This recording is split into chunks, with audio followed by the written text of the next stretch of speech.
What's up, fight fans? Minseo here, and today we are breaking down one of the most explosive segments from Conor McGregor's recent bombshell interview. We know he is preparing for his massive return to the octagon, but Conor didn't just talk about his own comeback, he completely unloaded on the rest of the roster. He gave us a raw, unfiltered look at how he views the current champions and contenders. Today, we are diving deep into the hit list, tactical breakdowns of the UFC elite. We are going to explore Conor's brutal critique of Ilia Topuria's recent loss, his insane $1,000 sparring bounties, and his direct threats to Justin Gaethje and Islam Makhachev. If you love high-level fight analysis from the biggest star in the sport, smash that like button, subscribe to Minseo MMA, and let's get right into it. Let's start with the most vicious critique of the entire interview. For years, people have been comparing Ilia Topuria to a young Conor McGregor. They pointed to the matching tattoos, the aggressive trash talk, and the undeniable knockout power. But Conor completely rejected that comparison. When discussing Topuria's recent devastating loss, McGregor showed absolutely no sympathy. In fact, Conor stated bluntly that he knew the knockout was going to happen before the fight even started. He claimed he saw all the glaring holes in Topuria's game by simply watching his training footage. While the rest of the MMA community was riding the hype train of El Matador, Conor was sitting back, analyzing the tape, and quietly waiting for the exact structural collapse that eventually took place inside the cage. Conor didn't just throw blind hate at Topuria, he provided a highly specific, tactical breakdown of exactly why the undefeated aura was shattered. He pointed out that Topuria has a horrible habit of walking straight forward on the opening bell with his hands completely down by his waist. In elite mixed martial arts, relying purely on head movement and ego early in a fight is a death sentence. Conor noted that if you walk forward with your hands down, you are going to get walloped. He further criticized Topuria for being too flat-footed and stated that despite his incredible boxing and grappling credentials, he is not a fully complete martial artist yet. According to the Mag, Topuria relied far too heavily on his power and completely neglected the defensive fundamentals required to stay at the top. The physical mistakes were bad enough, but Conor's assessment of Topuria's mental state was absolutely brutal. He noted that during the bout, Topuria got banged up so badly over the course of the fight that it ultimately caused him to mentally break and quit. For a fighter who built an entire invincible, untouchable persona, breaking under pressure is a catastrophic blow to the ego. Conor acknowledged that because he has only ever bled his own blood once inside the octagon, he hasn't been in that exact situation, but he knows the psychology of the fight game. He warned that Topuria is currently in a very dark place right now. He wished him well, but questioned whether the young star actually has the deep, internal grit required to dig himself out of the trenches and rebuild his career. So, how does a champion avoid the exact technical and mental collapse that happened to Ilia Topuria? According to Conor McGregor, the answer lies entirely in the training room. Conor criticized Topuria's gym culture, stating that you absolutely need to get it put on you in the gym. If you are the king of your own training camp and your sparring partners are terrified to actually hit you, you will inevitably crumble when a real opponent brings the fire on fight night.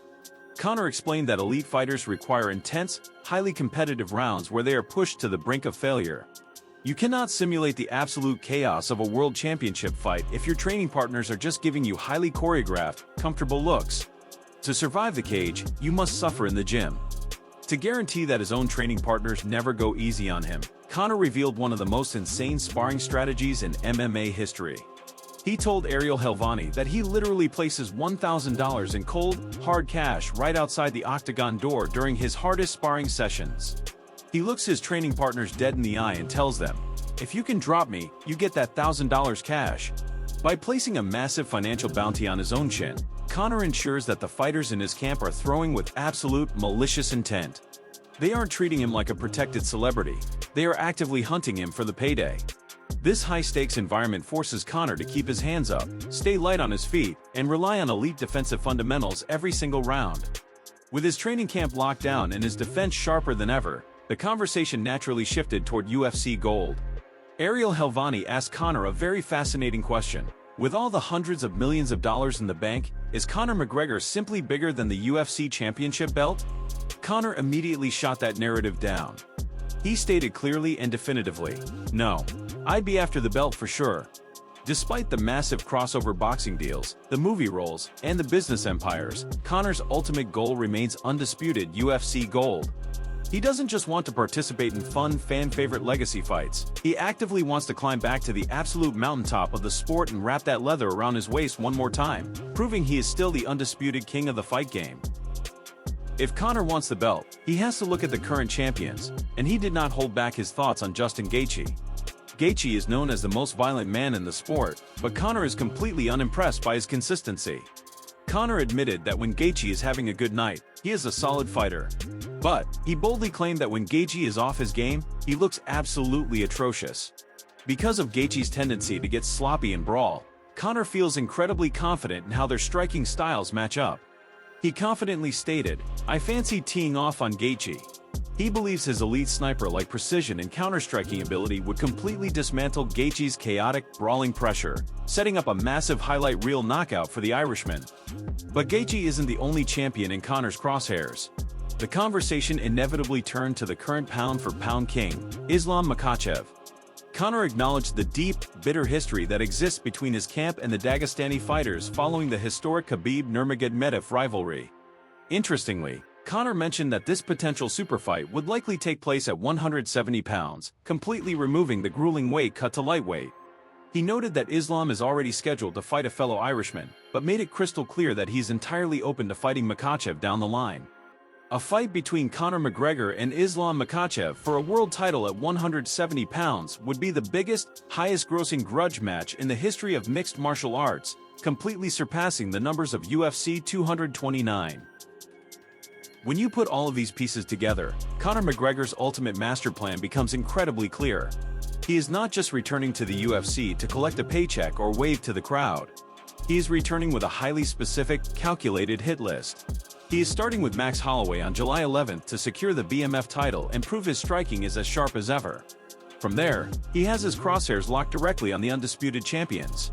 He believes he can easily counter and dismantle the chaotic violence of Justin Gaethje, and he is more than willing to step up to 170 pounds to settle the ultimate blood feud against Islam Makhachev. Conor is placing $1,000 bounties on his own head in the gym because he knows the absolute wars that are waiting for him inside the cage.